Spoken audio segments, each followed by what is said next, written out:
very good morning. Welcome to the social class. In the previous class, we already began a new topic in the lesson, New Kings and Kingdoms, called Cholas. Cholas గురించి మనం already start చేసుకున్నాం. కొన్ని points కూడా ఇచ్చుకోవడం జరిగింది. ఒక్కసారి మళ్ళీ ఆ టైంలో ఉన్న కొన్ని పాయింట్స్ అని మళ్ళీ ఇంకొకసారి రివైజ్ చేద్దాం. ఓకేనా? మహమ్మద్ గజనీ గురించి కొన్ని పాయింట్స్ అయితే ఇవ్వలేదు. సో అది కూడా ఇవాళ క్లాస్లో డిస్కస్ చేస్తాం. No need to worry. Cholas అన్నమాట. మనం నెక్స్ట్ మన సాటర్డే క్లాస్లో చెప్పుకున్నది ఎవరి గురించి అంటే కనుక చోళాస్. వీళ్ళు తమిళనాడు రీజియన్కి సంబంధించిన వారు. తమిళనాడు రీజియన్ అది ఒక. వీళ్ళు ఉరాయూర్ అనే ఊరిలో ఉండేవారు. ఉరాయూర్ అనే ఊరిలో ఉండేవారు. అంటే ఉరాయూర్ అనే ఊరు దేనికి బాగా దగ్గర అంటే కనుక కావేరీ రివర్కి చాలా బాగా దగ్గర. కావేరీ రివర్ అన్నమాట. మనకి ఎలాగైతే గోదావరి కృష్ణ అనేది ఆంధ్రలో ఎట్లయితే famous, same as the same తమిళనాడులో కావేరీ రివర్ అనేది అంత ఫేమస్ అన్నమాట. కావేరీ రివర్ అంత ఫేమస్ ఎందుకంటే కావేరీ రివర్ చుట్టుపక్కలంతా పాపులేషన్ డెన్సిటీ ఎక్కువ మంది ఉంటారు. ఎక్కువ ఇళ్ళు ఉంటాయి, ఎక్కువ మంది వ్యాపారస్తులు ఉంటారు, ఎక్కువ మంది వ్యవసాయం చేసే వాళ్ళు ఉంటారు, వీళ్ళందరూ ఎక్కువగా ఉంటారు. ఎందుకని? బికాస్ ఈ కావేరీ రివర్ అనేది ఫ్లో అవ్వడం వల్ల అక్కడ ఫార్మింగ్ చాలా ఎక్కువగా జరుగుతుంది. ఫార్మింగ్ అనమాట, వ్యవసాయం చాలా బాగా జరుగుతుంది. మరి వ్యవసాయం జరిగితే ఫుడ్ ప్రొడక్షన్ పెరుగుతుందా, ట్యాక్సెస్ పెరుగుతాయి, ఇవన్నీ పెరుగుతాయి. కాబట్టి సో కావేరీ రివర్ చుట్టుపక్కలంతా కూడా చాలా హెవీగా డెన్స్డ్ పాపులేషన్.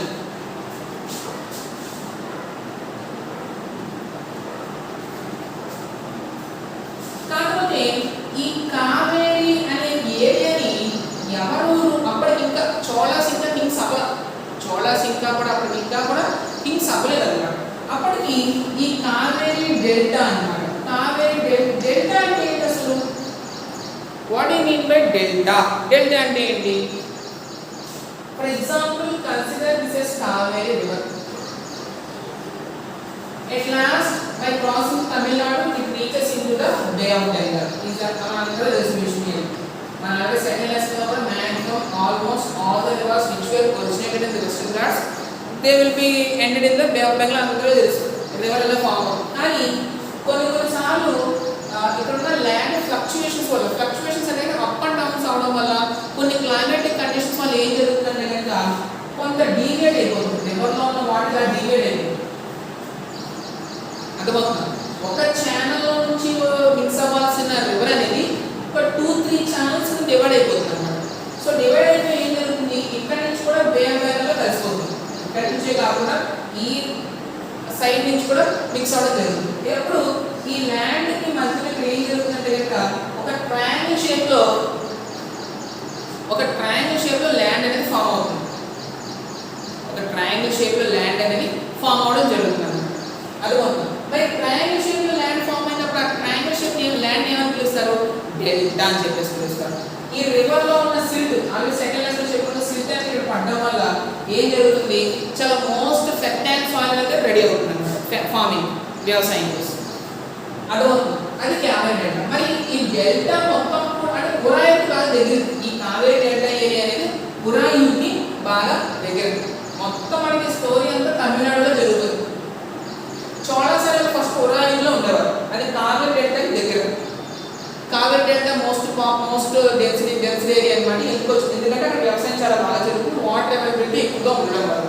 మరి కావేరీ రివర్ అనేది ఖాళీగా ఉంటున్నారు, ఎవరో రూల్ చేస్తారు అప్పటికి? ఎస్, ఆల్రెడీ అది ఎవరో ఒకరు కంట్రోల్లో ఉంది.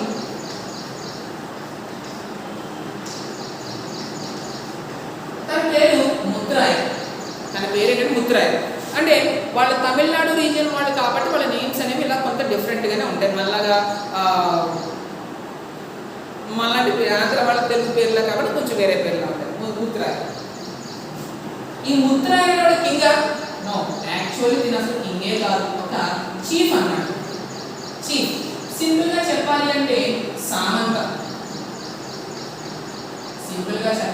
ఇంకా సామంత, నాట్ సమంత, ఇట్స్ సామంత. సామంత అంటే ఏంటి? యాక్చువల్ కింగ్ అనేవాడు అన్ని ప్లేసెస్కి వెళ్ళాడు కాబట్టి instead of him he appoints a హెల్పర్ని అపాయింట్ చేసుకుంటాడు. వాడిని మనం సామంత అని పిలుస్తాం. ఈ సామంతాన్ని ఎలా సెలెక్ట్ చేస్తారు అంటే కనుక ఆ ఊళ్ళో ఊర్లో జమీందార్ అవ్వచ్చు, ఆ ఊర్లో బాగా రెస్పెక్టబుల్ పర్సన్ అయి ఉండొచ్చు, లేదా తినే ఒక స్పెషల్ పర్సన్ అపాయింట్ చేయొచ్చు. అలా అపాయింట్ అయిన వాడే ఈ ముద్రాయర్. అసలు మరి ఈ కావేరీ నదికి కింగ్ ఎవరు? అసలు కావేరీ డెల్టాకి కింగ్ ఎవరంటే కనుక పాండవస్, పల్లవాస్ అన్నమాట. పల్లవాస్ అనే ఫ్యామిలీకి సంబంధించిన కింగ్స్. వాళ్ళ కంట్రోల్లో కావేరీ డెల్టా ఉండేది, కావేరీ డెల్టా ఇతని కంట్రోల్లో ఉండేది. అది మొత్తం. సో ఈ ఉరాయూరులో ఒక పెద్ద వారియర్ ఉన్నాడు, ఒక సైనిక్, ఒక సోల్జర్ టైప్ అన్నమాట. తన పేరు ఏంటంటే కనుక విజయలాయ.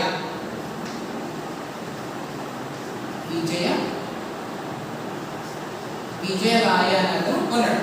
తను ఏం చేశాడు? నాకు ఎలాగైనా సరే కనుక ఈ కావేరీ డెల్టా కావాలి, I have to get grip on this Kaveri delta. So that's why he waged a war against Muttaraiyar. యాక్చువల్గా పల్లవాస్ మీదకి వెళ్ళాలి, కానీ పల్లవాస్ని ఓడించేంత ఆర్మీ ఈ విజయలాయ దగ్గర లేదు. సో అందుకని చిన్న చిన్నగా స్టార్ట్ చేయాలి కాబట్టి తను ముత్రాయర్ మీద వార్కి వెళ్ళాడు. సో అప్పుడు ఏం జరిగింది? గెలిచాడు. గెలిచిన తర్వాత ఈ కావేరీ డెల్టా మొత్తం కూడా విజయలాయ గ్రిప్లో వచ్చేసింది. తర్వాత విజయలాయ రూల్ చేసిన తర్వాత సక్సెసర్స్ అవుతారు కదా. Who is the successors? ఎవరు సక్సెసర్స్ అనేవాళ్ళు వాళ్ళ తర్వాత వచ్చిన వాళ్ళు కింగ్స్ అన్నమాట. కొడుకులు, మనవాళ్ళు అందరూ వచ్చిన తర్వాత వాళ్ళు ఏం చేశారు? మెల్లిమెల్లిగా ఈ పల్లవాస్ కూడా ఓడించేశారు వాళ్ళు. నెక్స్ట్ వచ్చిన కింగ్స్ అందరూ కూడా పల్లవాస్, తర్వాత ఇంకా పాండ్యన్స్ కూడా. పాండ్యన్స్ అనే వాళ్ళు కూడా ఓడించేసి ఏం చేశారు?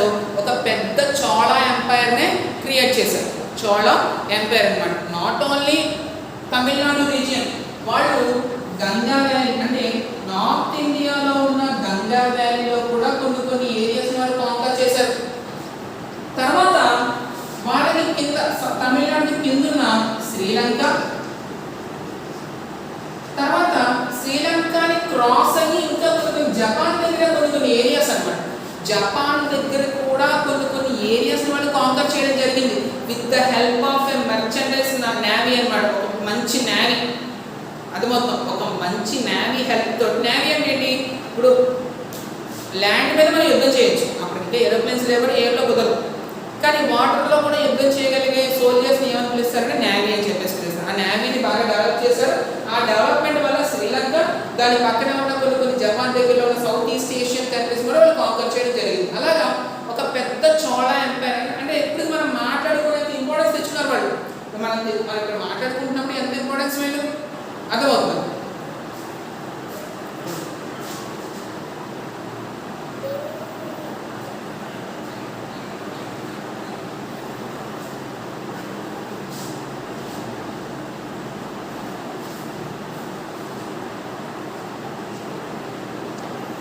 సో ఈ చోళాస్లో బాగా ఇంపార్టెంట్ కింగ్ ఎవరు అంటే కనుక రాజరాజ 1. రాజరాజ 1 అన్నమాట. అందరికన్నా పవర్ఫుల్, అంటే ఫస్ట్ నుంచి ఎండింగ్ వరకు కూడా బాగా ఎవరు అంటే కనుక రాజరాజ 1 అన్నమాట. సో దీనికి చాలా ప్లేసెస్లో నుంచి చాలా ప్లేసెస్ని కాంకర్ చేశాడు. ఒక పెద్ద కింగ్ కింద తను అలవాటు చేసుకున్నాడు. నెక్స్ట్ టాపిక్లో స్ప్లెండిడ్ ఆర్కిటెక్చర్ అన్నమాట. అంటే వాళ్ళు గుడి కట్టించడంలోనూ, లేకపోతే ఏదైనా ప్లేసెస్లో ఒక మంచి మార్బల్ స్కల్ప్చర్స్ అన్నమాట. అంటే ఏంటి? ఒక మంచిగా కడతారు చూసారా, స్కల్ప్చర్స్ అంటారు. గుడి గోపురాలు కానీ ఇవన్నీ కూడా చాలా అందంగా కట్టించేవారు. వాళ్ళు చూడగానే ఇది చోళాస్ కట్టించారు అని మనకి బాగా తెలిసిపోతుంది ఈజీగా. ఇది కట్టించింది ఎవరు అంటే కనుక చోళాస్ అని చెప్పేయచ్చు. ఇది ఎలా చెప్పచ్చు? వాళ్ళ డిజైన్ చూసి చెప్పేయచ్చు, అంత బాగా చేయించేవారు అనమాట ఇవన్నీ కూడా. పైగా వీళ్ళ క్యాపిటల్ సిటీ అనేది ఎక్కడికి మార్చేశారు? తంజావూరుకి మార్చారన్నమాట. తర్వాత వీళ్ళు మంచిగా కట్టేసిన టెంపుల్స్ అన్నీ కూడా తంజావూరులో ఉన్నాయి. నెక్స్ట్ వన్ వచ్చేపాటికి గంగాయికొండ Cholapuram.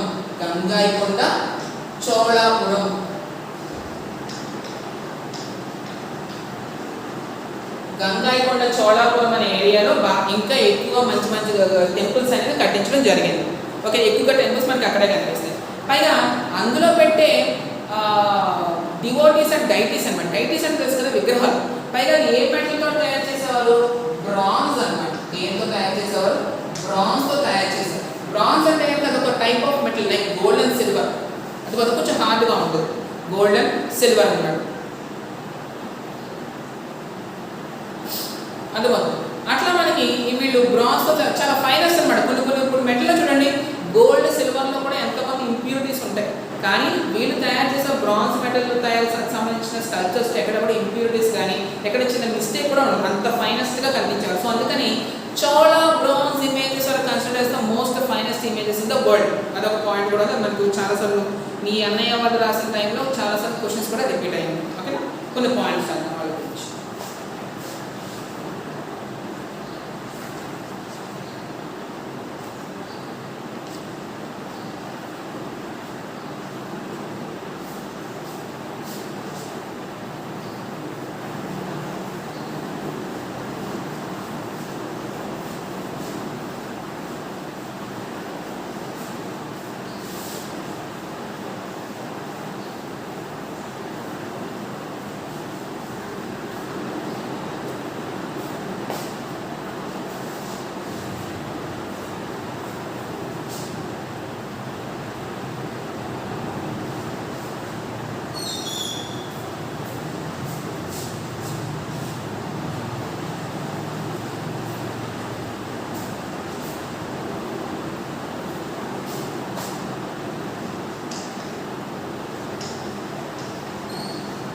They constructed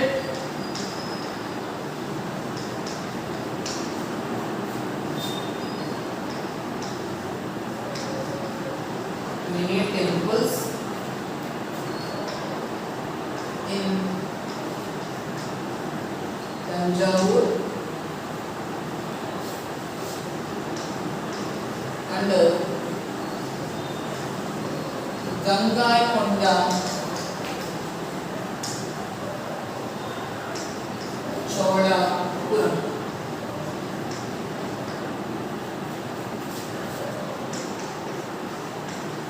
Chola bronze images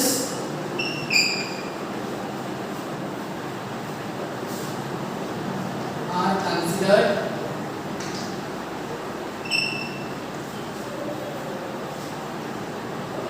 as most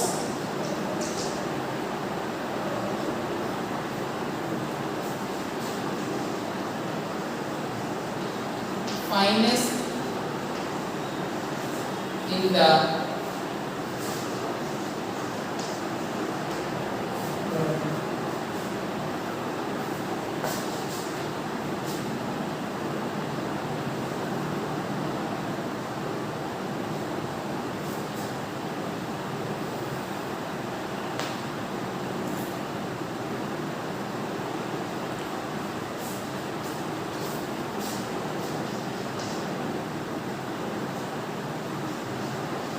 temples became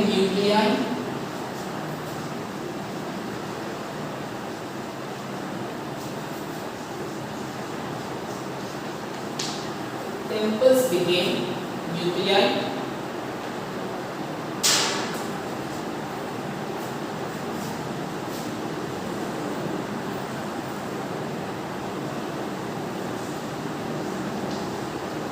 for priests,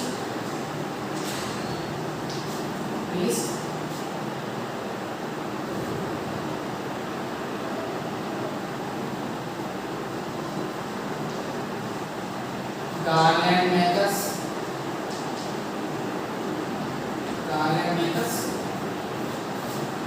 cooks, sweepers,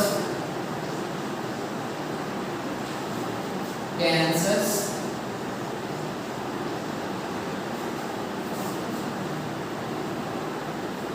musicians,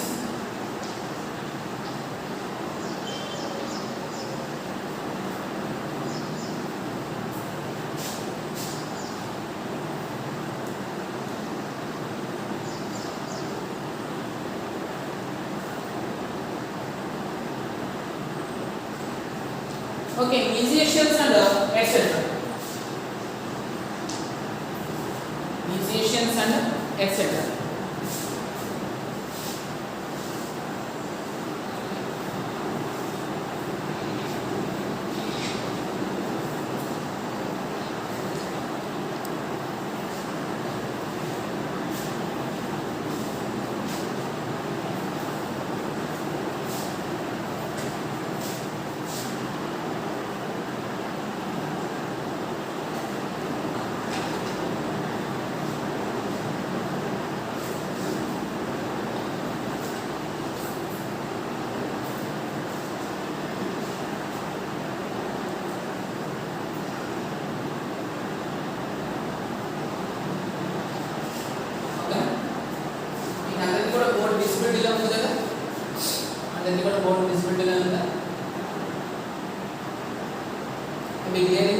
వచ్చేసుకోండి.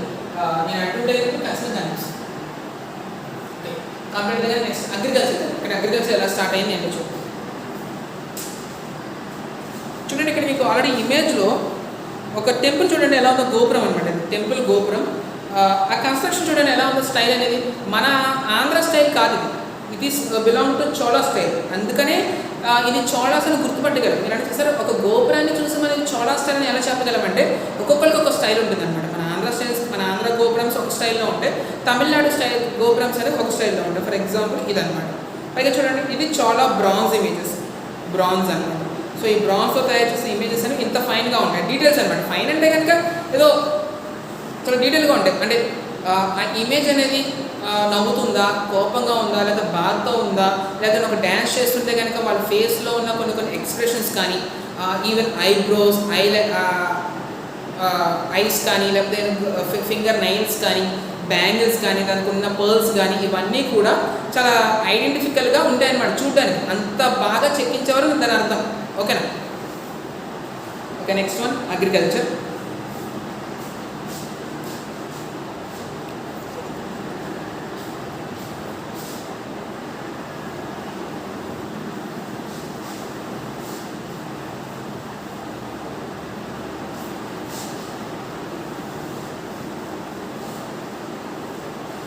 Star marks వేస్తే ఖచ్చితంగా రాయాలి. స్టార్ మార్క్స్ వేస్తే బోర్డు మీద రాశాను అంటే it's an important point that you have to right అనమాట. మన next topic agriculture irrigation.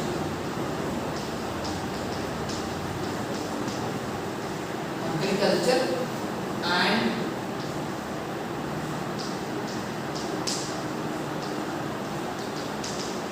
Irrigation.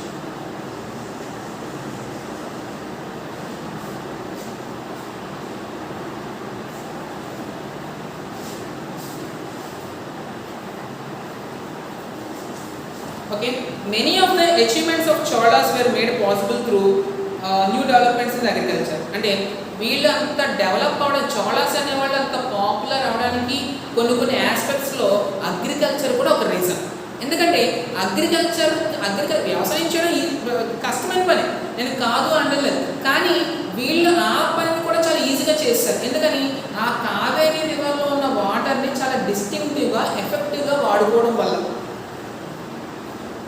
Notice that the Kaveri river branches off into several small streams before emptying into the Bay of Bengal. మీరు ఒకసారి text book ఉంటే అందులో మీకు Kaveri river అనేది బే of Bengal కలిసిపోక ముందు చాలా ఛానల్స్ కింద డివైడ్ అయిపోయింది. అంటే ఫర్ ఎగ్జాంపుల్ ఇందాక చెప్పుకున్నట్టు డెల్టా ఏరియా ఉంది కదా,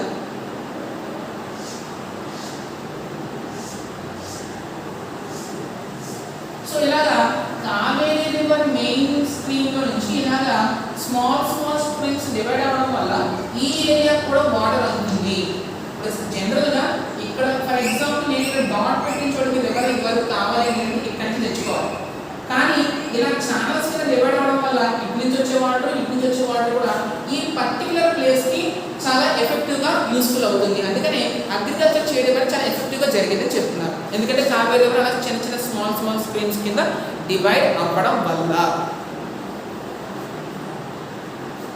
These streams overflow frequently, depositing fertile soil into the banks. Water from the streams also provides the necessary moisture for agriculture, particularly the cultivation of rice. అంటే cultivation of rice అనమాట. రైస్కి చాలా water కావాలి. వరి పండించేటప్పుడు మనకి చాలా వాటర్ కావాలి. ఎప్పుడైతే ఈ కావేరీ రివర్ నుంచి ఇలా స్ట్రీమ్స్ కింద డివైడ్ అయిపోతుందో ఆ రివర్ పైగా సిల్ట్ తీసుకొస్తుందని చెప్తున్నాం. మనకి సిల్ట్ అంటే తెలుసు కదా, ఈ రివర్స్ వచ్చినప్పుడు మట్టి, ఇసుక, చెత్త, నెక్స్ట్ వాళ్ళు చనిపోయిన డెడ్ ట్రీస్ కూడా తీసుకొస్తే అది ఇక్కడ డిపాజిట్ అయ్యి ఇక్కడ పడిపోతుంది. అది అప్పుడు మనం వ్యవసాయం చేసి చాలా బాగా పెరుగుతాయి కదా, అదొక రీజన్. నెక్స్ట్ వన్, రివర్లో వాటర్ ఉండడం వల్ల ఎయిర్లో కూడా మాయిశ్చర్, ట్యామ్ అంటారు. మన అస్మాను మొక్కలు నీళ్ళు పెట్టక్కర్ల, ఎయిర్లో ఉన్న వాటర్ కూడా మొక్కలు పీల్చుకుంటాయి త్రూ రెస్పిరేషన్ ప్రాసెస్ అన్నమాట.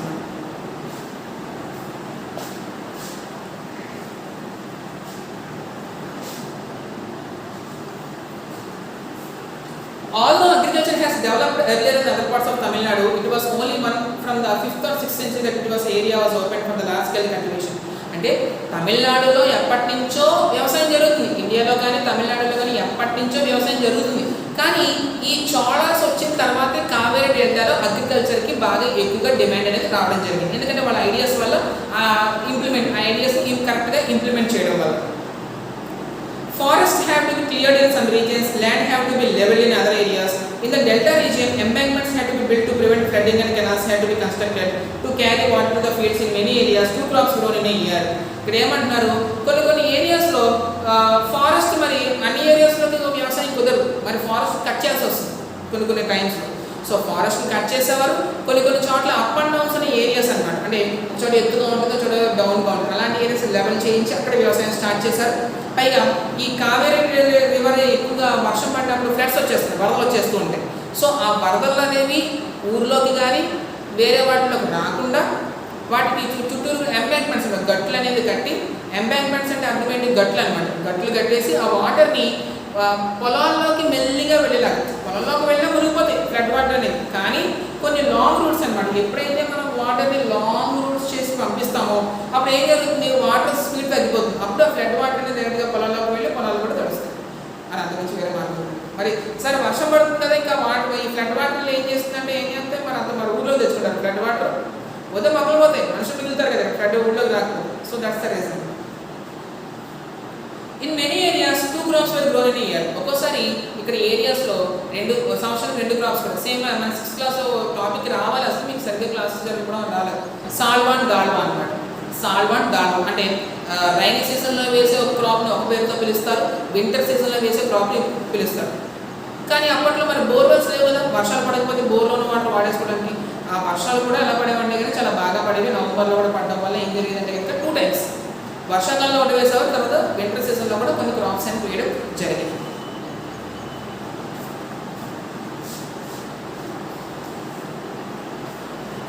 In many cases it was necessary to water to crops artificially.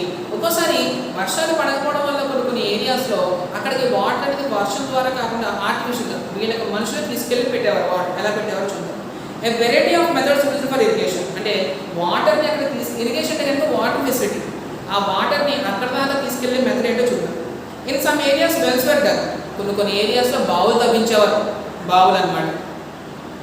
In other areas huge tanks were constructed to collect rain water. అంటే సమ్మర్ సీజన్లోనే కొన్ని చెరువుల్లాగా గుంటలు తీసేసి తవ్వి ఉంచేస్తే కనుక ఏం జరిగేది, రైన్ వాటర్ అందులో స్టోర్ అవ్వడం జరిగేది అన్నమాట, వేస్ట్గా ముందుకు వెళ్ళిపోకుండా.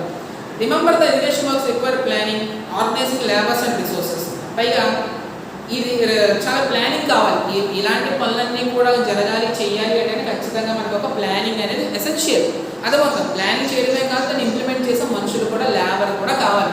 అనుకుంటే సరిపోద్దా, పేపర్ మీద మనం ఒక డ్యామ్ తీసేసి మంచిగా డ్యామ్ వచ్చేసింది, ఇక్కడ ఇన్ని అవుట్లెట్లు పెట్టాలి, ఇన్ని మెట్రిక్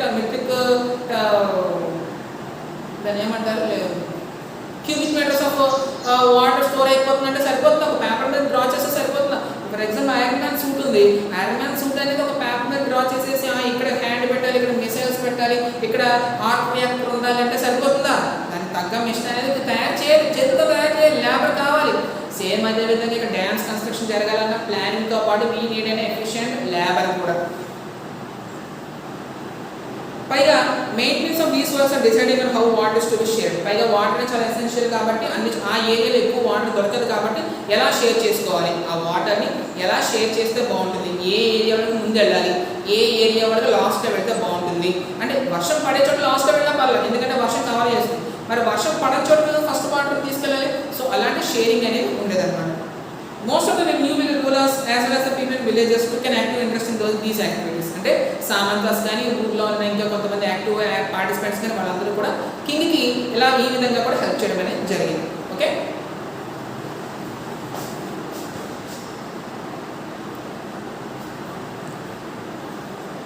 ఓకేనా. ఇవాళ టాపిక్ అనేది చెప్పుకున్నాం అగ్రికల్చర్ ఇరిగేషన్. మీరు నెక్స్ట్ ఈ పాయింట్ దీని గురించి పాయింట్స్ మనం నెక్స్ట్ క్లాస్లో తెలుసుకుందాం. నేను ఇంకా మహమ్మద్ గజ్నీ గురించి ఒక టాపిక్ అనేది ఇంకా మర్చిపోలేదు.